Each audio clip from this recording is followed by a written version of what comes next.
I have like sort of two levels of sort of reaction to it. On one level, I love all of these sort of connected sensors, right? I mean, whether it's refrigerators, eyeballs, I don't know, whatever, something gross and biological, whatever. I think it's all great, right? I mean, we're tracking more data, and potentially it's got at least better outcomes. I mean, less food spoilage, healthier humans, whatever the case may be.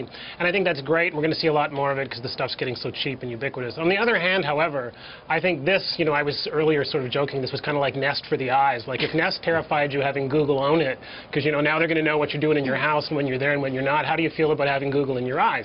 I mean, because you've got a sensor and everything else, and there's the potential for a lot of data to flow back. Obviously, that's not going to happen, we hope. But what I think all of this is going to precipitate is a way long overdue discussion about what fundamental rights we have in terms of data privacy. And it's not just this one-off stuff of maybe Google will protect me for now and then it won't. I think we're finally going to get some real standards, because this kind of stuff just can't go on, right? I mean, you just can't. Now you're getting into health standards and issues related to HIPAA and other things. So I think this is going to precipitate a great discussion and finally probably some legislation protecting us with respect to our own data. And that may turn out to be the most valuable part of all of this. It's funny you mention this, Paul, because obviously there's this sort of utopian idea that sensors that might be either in or on our bodies will know when we're about to have a heart attack before we even have one, and then the ambulance will just pull up next to us on the street. And that, on the one hand, is great. On the other hand, and not that they're necessarily the worst people in the world, but maybe, like if, say, United Health has access to all of that data, are they going to jack up my rate and do other things with that? So it starts to get complicated. And I think your implications are a little crazy and creepy. And you need to have the legal and regulatory structure beyond just the tech.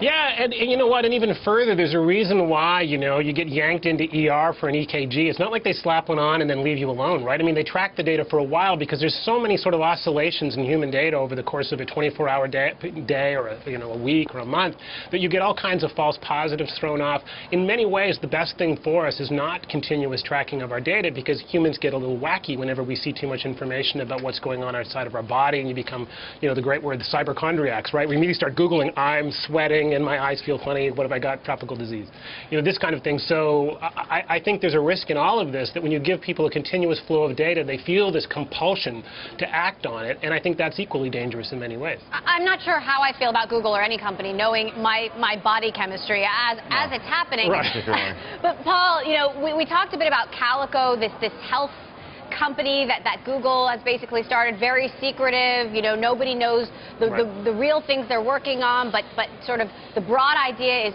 how do we cure death? How do we cure things like aging, maybe cancer? And we've been having a conversation all week long about, is Google looking a lot more innovative than everybody else right now? What do you think about what Google should be doing? I mean, are they right to be going down all of these different paths, trying to own the future, even though we don't know what the future looks like? And does that leave other companies behind or not? No, I think that's exactly the right question, and I think they are. I think they're arguably, I saw Walter Isaacson make this point the other day, the author of the Steve Jobs biography, that, that Google's out innovating Apple in a fairly dramatic fashion, and I think that's probably true. The question, however, is what are the implications for shareholders? I mean, this is sort of an investor class discussion as an ex-analyst. I mean, that's the way I look at it, and the reality is almost everything they're monkeying about with right now has zero near-term positive implications for the stock, and many of them probably have negative implications because they're going to get wrapped up in regulatory stuff. They may get distracted into healthcare issues, decide this foray wasn't worth it. So I think it's laudable and wonderful and incredibly Silicon Valley innovative, but I think most of this is neutral at best and possibly even negative with respect to Google as an investment. I feel like if I were an investor, I might be asking the question, okay, well, that's all well and good, but how many people in your company are still working on something like, I don't know, search? Just because that seems to be paying the bills, right? I mean, there is this concern like, yeah, you can be Bell Labs and IBM Research and all these other things, but you also have to be a going business.